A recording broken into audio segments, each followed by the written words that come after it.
First of all, thank you very much to Climate Restoration for giving me this opportunity to say a few words today. And I'd also particularly like to thank my former colleague Kai Young, who's also on the call. It was really good to also hear Dion's experience from Namibia, which I think is really, really relevant. So as you said, COP26 concluded in Glasgow on the 13th of November. It was only one day late, which is pretty good going for a UN conference on this scale.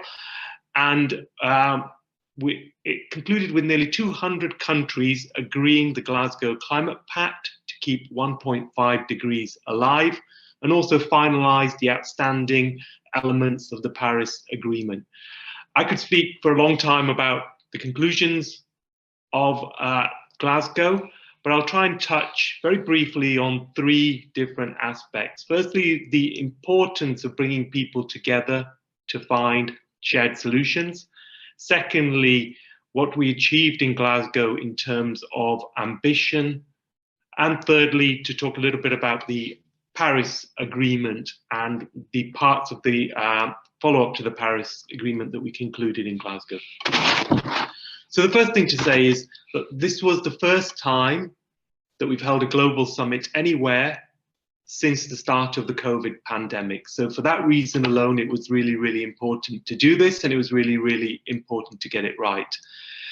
It's important to bring people together in a safe and secure way so that we can find ways to address the climate crisis. Zoom calls like this are great.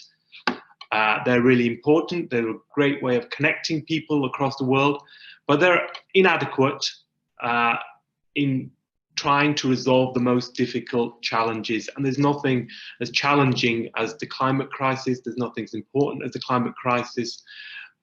So that's why it was really, really important to bring everybody together. In the end, we brought together 38,000 delegates to Glasgow and 120 heads of state and government, making COP26 the biggest COP so far and the biggest gathering of heads of state and government ever held in the UK. We're really pleased that we were also able to bring people to Glasgow in the front line.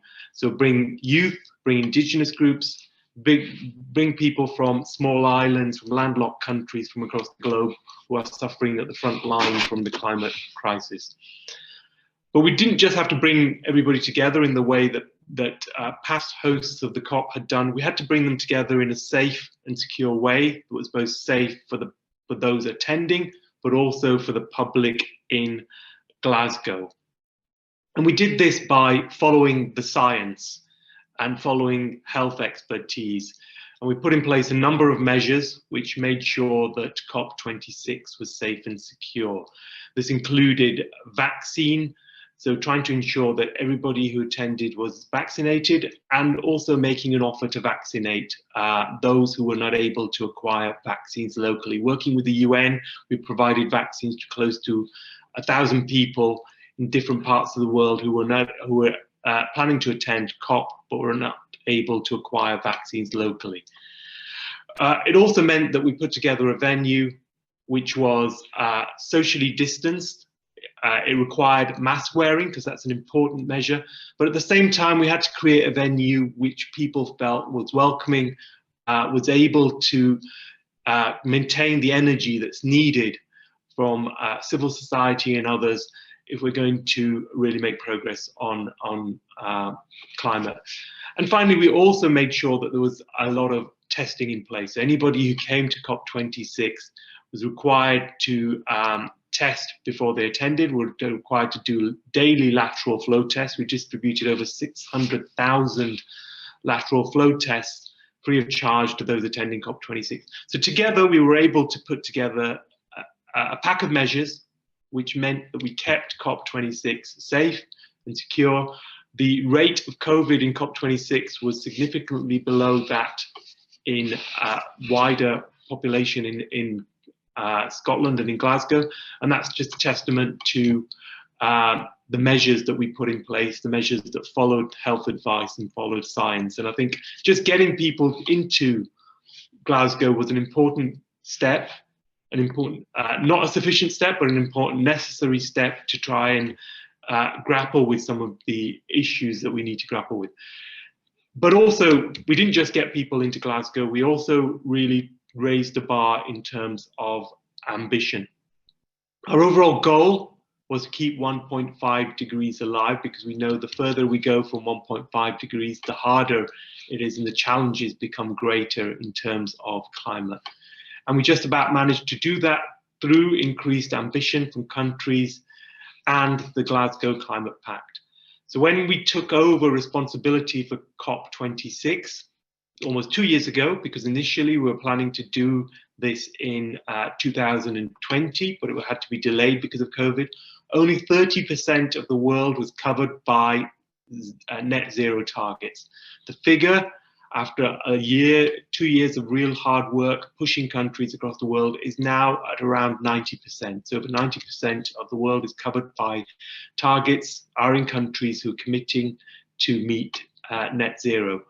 Over the same period, over 150 parties have submitted new national targets representing almost 80% of global emissions. So there's been a big increase in the in what countries say they're going to do to combat climate.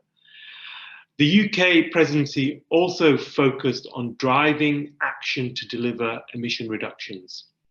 We've seen a huge shift in coal, with many more countries committing to phase down unabated coal power and ending international coal financing. You'll have seen on the news that the end of our negotiations focused on the issue of coal and how that should be phased away.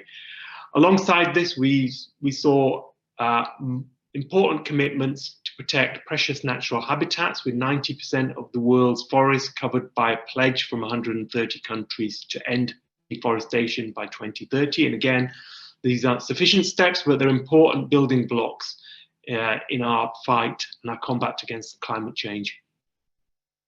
And I just want to be clear, we need to do more.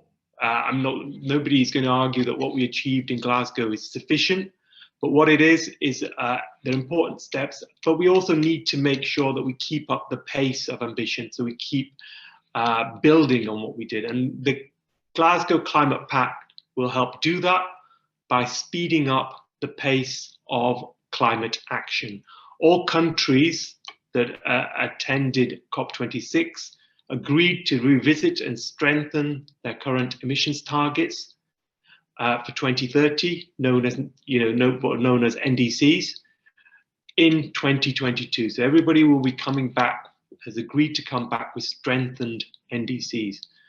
And this will be combined with yearly political roundtable to consider a global progress report. So again, an increased amount of accountability. So it's not just about submitting nationally determined contributions, it's about creating accountability within the system.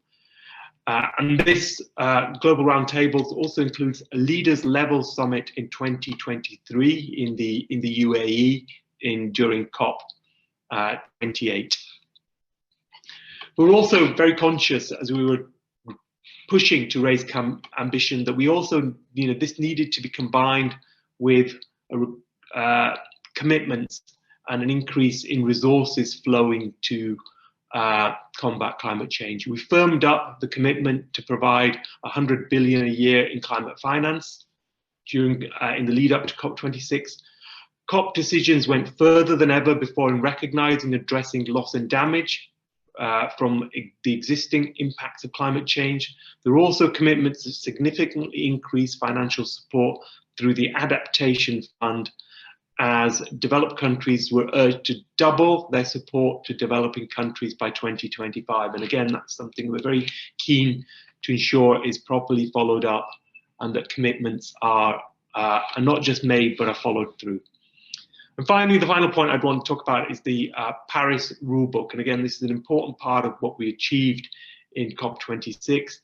The Paris rulebook is the guidance for how the Paris Agreement is to be delivered, was also completed. This took 6 years of negotiations, far too long. The international community needs to move faster in trying to achieve these things, but we're glad that was finally agreed.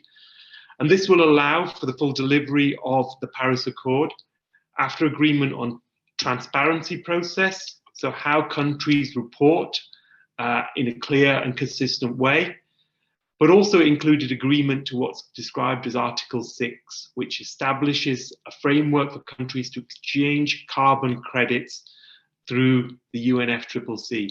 So what that means is that countries can cooperate and work together in a framework for achieving reductions in their carbon emissions. So together, we think just getting that event happening in person, bringing people together, raising ambitions, and agreeing the Paris rulebook provides us with great progress in terms of climate change. It's not sufficient progress. We all need people across the globe and countries to keep on working on this agenda. We need groups like this to work together and push for change. But we do think we achieved some important steps which will help the globe in its fight against climate change. So those are the points I was hoping to make. So thank you for giving me the opportunity to speak.